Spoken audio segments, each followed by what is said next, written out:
ಆಂಧ್ರಪ್ರದೇಶದಲ್ಲಿ ಒಂದು ಬಸ್ ದುರಂತ, 20 ಮಂದಿ ಸಜೀವ ದಹನ. ದಾವಣಗೆರೆ ಬಳಿ ಮತ್ತೊಂದು ಖಾಸಗಿ ಬಸ್ ದಹನ.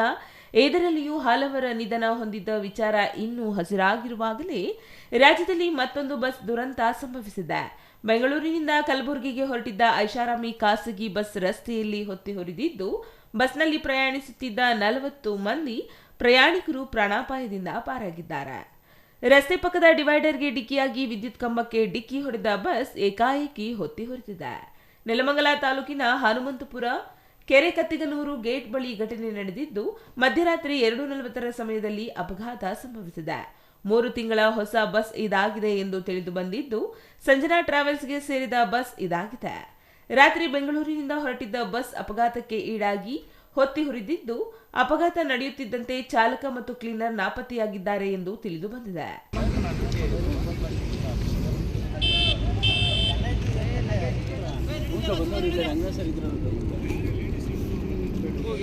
ಎಲ್ಲಿ ಹೋಗಲ್ಲ, ಫೈರ್ ಇಂಜಿನ್ ಬರ್ತಾರ, ಬಸ್ ಇಡೋಂಟ ಇಲ್ಲೇ ರೀ, ಎಲ್ಲಿ ಹೋಗಲ್ಲಕ್ಕ, ತಲೆ ಕಟ್ಸೋಬೇಡ್ರಿ.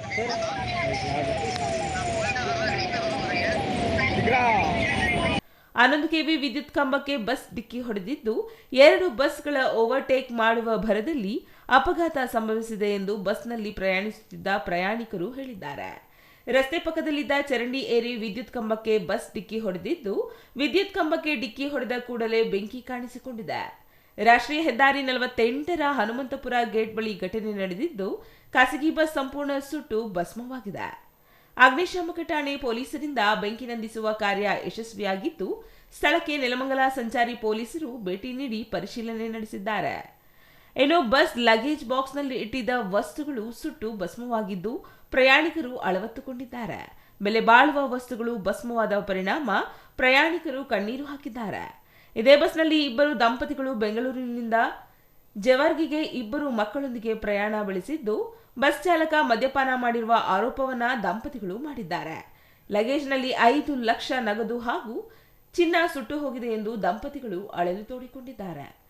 ಬ್ಯಾಂಕ್ನಲ್ಲಿಟ್ಟಿದ್ದ ಚಿನ್ನ ಬಿಡಿಸಿಕೊಳ್ಳಲು ಹಣ ಸಂಗ್ರಹಿಸಿ ಹೋಗುತ್ತಿದ್ದ ವೇಳೆ ಅಪಘಾತ ಸಂಭವಿಸಿ ಹಣ ಸಂಪೂರ್ಣ ಸುಟ್ಟು ಹೋಗಿರುವುದಾಗಿ ದಂಪತಿಗಳು ಆರೋಪಿಸಿದ್ದು, ಬಸ್ ಚಾಲಕ ಅಜಾಗರೂಕತೆಯಿಂದ ಬಸ್ ಚಾಲನೆ ಮಾಡುತ್ತಿದ್ದ, ರ್ಯಾಶ್ ಡ್ರೈವ್ ಮಾಡಿದ ಪರಿಣಾಮ ಅಪಘಾತ ಸಂಭವಿಸಿದೆ ಎಂದು ಸಂಜನಾ ಟ್ರಾವೆಲ್ ವಿರುದ್ಧ ದಂಪತಿಗಳು ಪೊಲೀಸ್ ಠಾಣೆಗೆ ದೂರು ನೀಡಿದ್ದಾರೆ.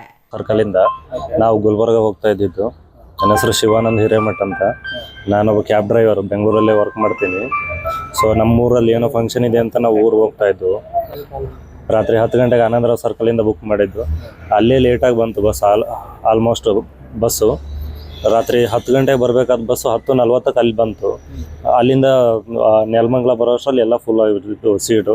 ನಾವು ಎಲ್ಲರೂ ಮಲ್ಕೊಂಡು ಊಟಕ್ಕೆ ಎಲ್ಲಿ ನಿಲ್ಲಿಸ್ತೀರಿ ಅಂತ ಕೇಳಿದ್ರು. ಸೊ ನಾವು ದಾಬಸ್ಪೇಟೆ ದಾಟದ ಮೇಲೆ ಒಂದು ದಾಬಾಗ ನಿಲ್ಲಿಸ್ತೀವಿ ಅಂದ್ರೆ ಸರಿ ಅಂತ ಎಲ್ಲರೂ ಮಲ್ಕೊಂಡು, ಮಕ್ಕಳು ಎಲ್ಲ ಇದ್ವು ನಮ್ಮ ಜೊತೆ. ನಾವೆಲ್ಲರೂ ಮಲ್ಕೊಂಡ ಮೇಲೆ ದಾಬಸ್ಪೇಟೆ ಹತ್ತಿರ ಬಂದ ಮೇಲೆ ಸೌಂಡ್ ಆಯಿತು. ಏನಂತ ಎದ್ದು ನೋಡೋಷ್ಟರಲ್ಲಿ ಇಷ್ಟೆಲ್ಲ ಅಪಘಾತ ಆಗಿತ್ತು. ತುಂಬ ಸೌಂಡ್ ಆಯಿತು ಸರ್, ತುಂಬ ಸೌಂಡ್ ಆಯಿತು. ಏನು ಅಂತ ಎದ್ದು ನೋಡೋಷ್ಟರಲ್ಲಿ ಬಸ್ ವಾಲ್ಕೊಂಡು ವಿದ್ಯುತ್ ಕಂಬಕ್ಕೆ ತಗಲ್ಕೊಂಡು ನಿಂತಿತ್ತು. ಮುಳ್ಳು ಒಳಗಡೆ ಎಲ್ಲ ಹಿಡ್ಕೊಂಡ್ಬಿಟ್ಟಿತ್ತು. ಚರಂಡಿ ಹತ್ಬಿಟ್ಟು ಅತಿ ಬೇಗನೆ ಅದು ಕಾರಣ ಅಂತ ಅನ್ಸುತ್ತೆ ನಮಗೆ ನೋಡಿದ್ರೆ ಸಿಚುವೇಶನ್. ಎಮರ್ಜೆನ್ಸಿ ಡೋರಿಂದ ಇಳ್ಕೊಂಡು ಸರ್ ಎಲ್ಲರೂ. ಲಗೇಜ್ ನಮ್ಮದು ಇತ್ತು ಸರ್, ನಮ್ಮ ಫ್ರೆಂಡ್ದು ಒಂದಿತ್ತು. ಅವ್ರದ್ದು ಎಲ್ಲ ಡಾಕ್ಯುಮೆಂಟ್ಸ್ ಇತ್ತು, ಅಂದರೆ ಕಾಲೇಜ್ ಸರ್ಟಿಫಿಕೇಟ್ಸ್ ಎಲ್ಲ ಇತ್ತು, ಅವ್ರದ್ದು ಮಾಸ್ ಕಾರ್ಡ್ಸು. ನಮ್ಮದು ಬ್ಯಾಗಲ್ಲಿ 5 ಲಕ್ಷ ರೂಪಾಯಿ ಇತ್ತು, ಮತ್ತು ಒಂದು 3 ಗ್ರಾಮ್ ಚಿನ್ನ ಇತ್ತು. ನಾವು ಊರಲ್ಲಿ ಚಿನ್ನ ಅಡಾಟಿದ್ದೀವಿ. ಸೊ ಅದಕ್ಕೆ ಬಿಡಿಸ್ಕೊಳ್ಳೋಣ ಅಂತ ದುಡ್ಡು ತೊಗೊಂಡು ಊರಿಗೆ ಹೋಗ್ತಾ ಇದ್ವು. ಖಾಸಗಿ ಬಸ್ಗಳಲ್ಲಿ ಸರಕು ಸಾಗಾಟ ಹೆಚ್ಚಾಗಿದ್ದು, ಪ್ರಯಾಣಿಕರ ಬಸ್ಗಳಲ್ಲಿ ನಿಷೇಧ ವಸ್ತುಗಳ ಸಾಗಾಟ ಮಾಡುತ್ತಿರುವುದೇ ಬಸ್ ಹೊತ್ತಿ ಉರಿಯಲು ಕಾರಣ. ಲಗೇಜ್ ಬಾಕ್ಸ್ನಲ್ಲಿ ಗೂಡ್ಸ್ ವಸ್ತುಗಳು, ಪೇಂಟ್, ಎಲೆಕ್ಟ್ರಿಕ್ ವಸ್ತುಗಳು, ಬಟ್ಟೆ, ಕಿತ್ತಳೆ ವಸ್ತುಗಳು, ಹಿತ್ತಾಳೆ ವಸ್ತುಗಳು, ಮೊಬೈಲ್, ಬಿಡಿ ವಸ್ತು, ಅಲಂಕಾರಿಕ ವಸ್ತುಗಳು, ಸೆಂಟ್, ಆಯಿಲ್ ಬಾಕ್ಸ್, ಬುಕ್ ಸಾಗಾಟ ಮಾಡುತ್ತಿರುವುದೇ ಬೆಂಕಿ ಹೊತ್ತಿ ಹೊರಿಕೊಳ್ಳಲು ಕಾರಣ ಎಂದು ಪ್ರಯಾಣಿಕರು ಕಿಡಿಕಾರಿದ್ದಾರೆ. Maruti, CTV news, Nelamangala.